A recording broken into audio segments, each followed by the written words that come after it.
Pelabuhan laut menurut Severlak tahun 1975 merupakan suatu tempat berlangsungnya kontak penting antara transportasi melalui laut dengan transportasi melalui darat, baik dengan menggunakan mobil maupun kendaraan lainnya.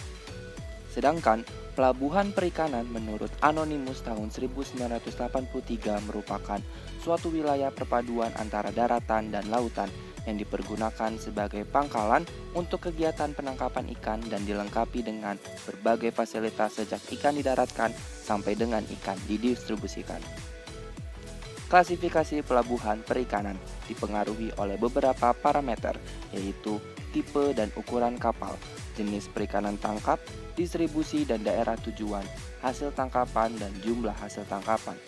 Kelas pelabuhan di Indonesia terbagi menjadi 4. Yang pertama, PPS atau Pelabuhan Perikanan Samudra, dengan kriteria melayani kapal perikanan yang melakukan kegiatan perikanan di laut teritorial, zona ekonomi eksklusif Indonesia, dan laut lepas. Memiliki fasilitas tambat labu untuk kapal perikanan berukuran sekurang-kurangnya 60 GT, panjang dermaga sekurang-kurangnya 300 meter dengan kedalaman kolam sekurang-kurangnya minus 3 meter. Mampu menampung sekurang-kurangnya 100 kapal perikanan atau jumlah keseluruhan sekurang-kurangnya 6.000 GT kapal sekaligus. Ikan yang didaratkan sebagian untuk tujuan ekspor.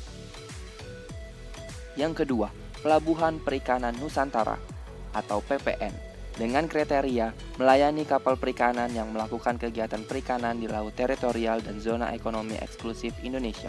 Memiliki fasilitas tambat labu untuk kapal perikanan berukuran sekurang-kurangnya 30 GT, panjang dermaga sekurang-kurangnya 150 meter dengan kedalaman kolam sekurang-kurangnya minus 3 meter. Mampu menampung sekurang-kurangnya 75 kapal perikanan atau jumlah keseluruhan sekurang-kurangnya 2.250 GT kapal perikanan sekaligus. Terdapat industri perikanan. Yang ketiga, Pelabuhan Perikanan Pantai atau PPP, dengan kriteria melayani kapal perikanan yang melakukan kegiatan perikanan di perairan pedalaman, perairan kepulauan, dan laut teritorial. Memiliki fasilitas tambat labu untuk kapal perikanan berkurang-kurangnya sekurangnya 10 GT, panjang dermaga sekurang-kurangnya 100 meter, dengan kedalaman kolam sekurang-kurangnya minus 2 meter, mampu menampung sekurang-kurangnya 30 kapal perikanan atau jumlah keseluruhan sekurang-kurangnya 300 GT kapal perikanan.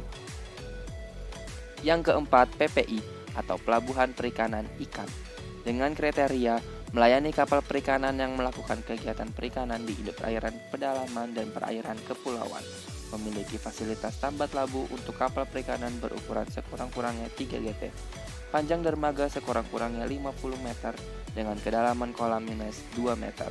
Mampu menampung sekurang-kurangnya 20 kapal perikanan atau jumlah keseluruhan sekurang-kurangnya 60 GT kapal perikanan sekaligus.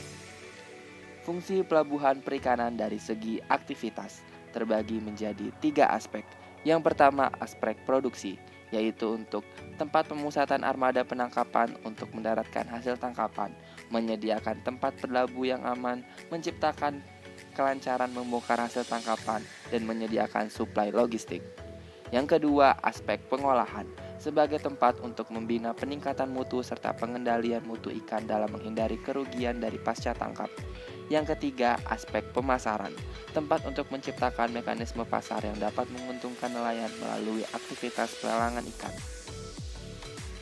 Berdasarkan Undang-Undang Nomor 31 Tahun 2004 tentang Perikanan, pelabuhan perikanan berfungsi sebagai tempat tambat labu kapal perikanan, tempat pendaratan ikan, tempat pemasaran dan distribusi ikan, tempat pelaksanaan pembinaan mutu hasil perikanan, tempat pengumpulan data perikanan, tempat penyelenggaraan penyuluhan dan pengembangan masyarakat nelayan, tempat memperlancar kegiatan operasional kapal perikanan. Fasilitas di pelabuhan perikanan terbagi menjadi 3. Yang pertama, fasilitas pokok, yaitu dermaga, kolam pelabuhan, alat bantu navigasi, breakwater atau pemecah gelombang. Yang kedua, fasilitas fungsional, yaitu fasilitas pemeliharaan dan pengolahan hasil tangkapan ikan, pabrik es, gudang es, fasilitas perbekalan. Yang ketiga, fasilitas tambahan atau penunjang, seperti MCK, poliklinik,